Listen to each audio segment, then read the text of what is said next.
Switch. Activation. Boosters. Automatic force field erasing frequencies. Destroy. Migzy'sLAB. Yes people, welcome back to part 2. I hope you enjoyed part 1. So in this video I'm going to begin by opening Logic X Pro. So for the purpose of the video, parts of the video will be fast forwarded, some of it will be edited out just for your entertainment purposes. So to begin with, if you've opened Logic before today, you would have opened, it will open up to an existing track. What we're going to do, we're going to start a new track, so we're going to clear X, File, New. So if you see this, brilliant. If you don't see this, you may see a screen that looks like this. If you see this, that's fine. Simply click Empty Project and select Choose. Right, in this window here, we're going to select Software Instrument. We're going to come over here to Number of Tracks and we're going to choose 9. I like to choose 9 tracks just so that I've got enough sitting there in the wings. The next thing you see is the 9 tracks stacked up together like this. They've all been set to a default piano. However, as we move along through the video, we're going to go through and change these into a different sound. The main components are going to be made up of a drum loop, a synth, a melody, a vocal chop, a bass line and a sub bass. For this track, you will need to make sure you've downloaded all of your sound library, essential sounds and all available sounds.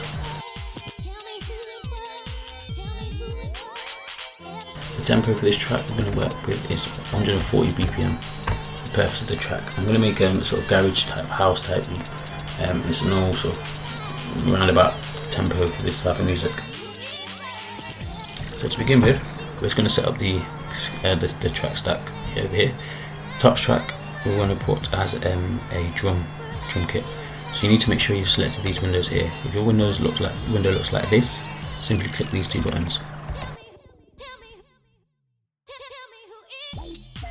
Okay, we'll come over here to electronic drum kit. We want to pick an electro bump. We then also want to go and click either Command K or window to go down to musical typing. I don't have a MIDI keyboard hooked up, so therefore I'm going to use this musical typing. However, it's a lot easier for me to use this on my laptop because these keys are easier to get to on a keyboard, typing keyboard, so I know where they all are. I can just, it's a lot easier to use. Z and X are to change the octave. On a drum kit it changes the type of percussion being used. On a actual synth or bass, it will change the octave of the bass for the synth. When this is in use, it has to be out open. You can't sort of click X and still get to use the keyboard. So you just sort of have to tuck it away, move it about, and such like. Okay. So the next thing I'm going to do is select my loop to 4 bars. I'm then going to drop my tempo right down to about 94, well, whatever, 90, 91, whatever. Okay. I'm going to make sure I've got my hi-hats playing. Hi-hats are normally up here. Okay. Nope. See? And then I'm just going to go through at the slow tempo with timer on, and just playing a little swinging hi-hat melody, if you like.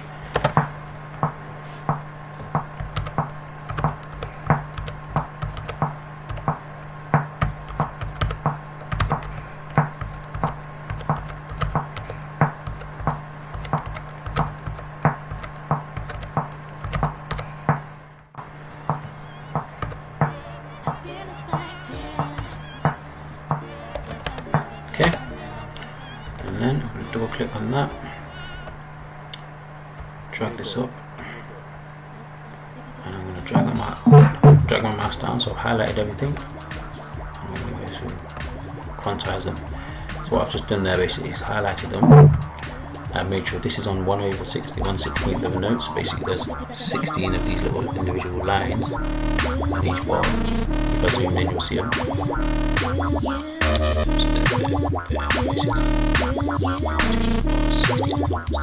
What that's done is put each of these notes against one of these lines. So if I was to change it to 32, we put the meters in the space that we go in between. Okay, bit complicated, but we move. So basically I put them in time for you, for myself. Okay. So the next thing I want to do is add my next thing I want to do is add my snares in. Simply going to do that by clicking record and just putting them on the beat, on the second beat and third beat, sorry, second and fourth beat. So there of every bar, there and there, and then when it goes round in one loop, when it comes back round again, I'm going to then add a little shuffle in between that bar, in between that middle one, like a, yeah, so it's going to go something like that. Okay.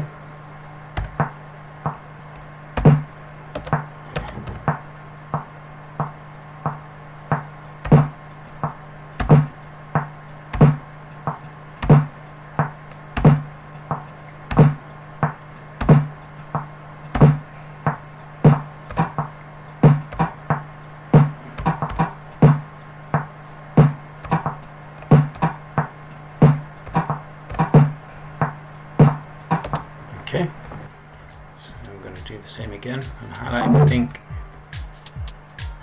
quantize it, have a check, make sure everything's in line, nothing sort of weird in any weird place. Oh, looks great. Okay. Okay, that's great. Next thing we're going to do is double click the tempo, type 140, hit enter. And we're going to hit record and get ready to put our kicks in. So let's go.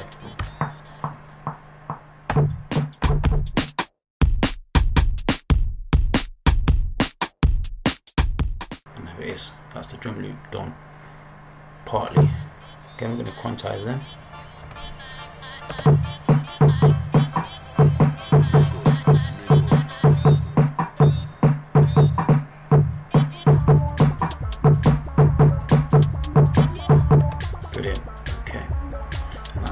Done.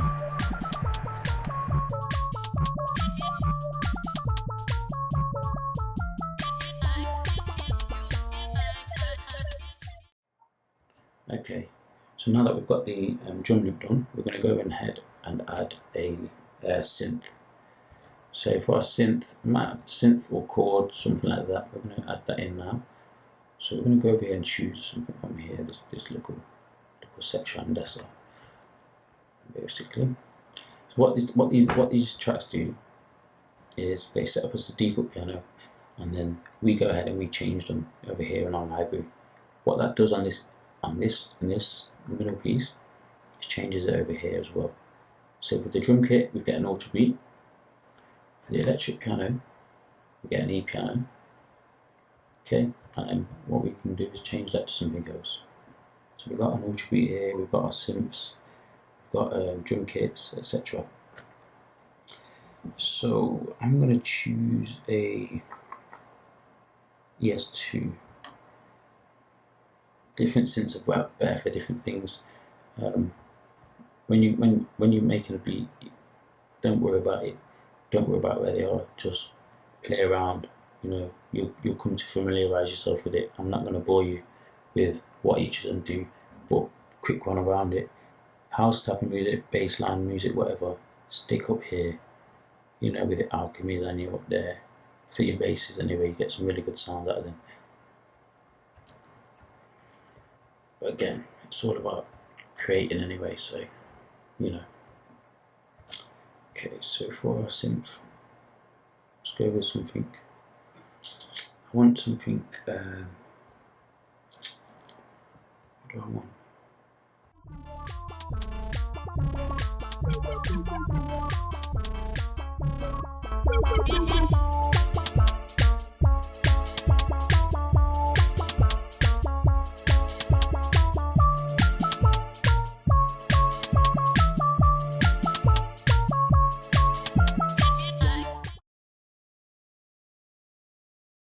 You can see on here I'm playing D, G and J, apostrophe K and H, A, D and G, and E, T and H. And that's all it is.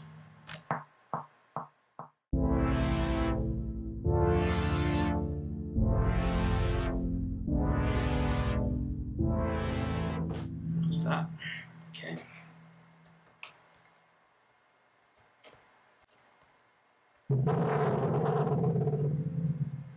Just gonna make sure these are all on B, because I'm getting a bit off point there. Done.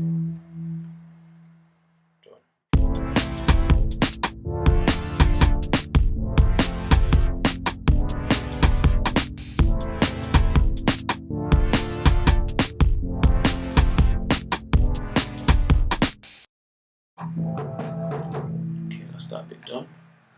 That's the synth. Again, when I go along into the track and I work on it a bit more, I will go ahead and change that, the EQ, compressors, etc.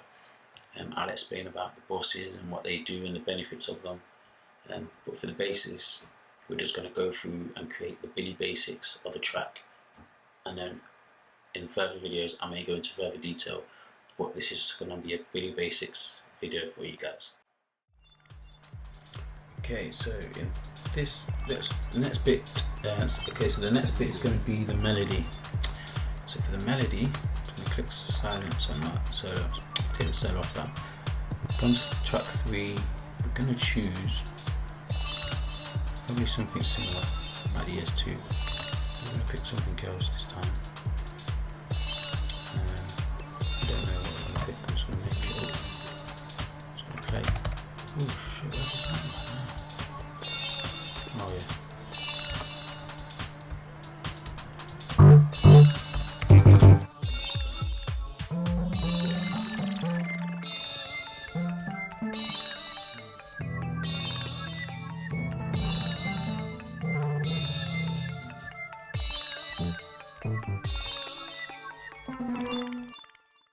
May God.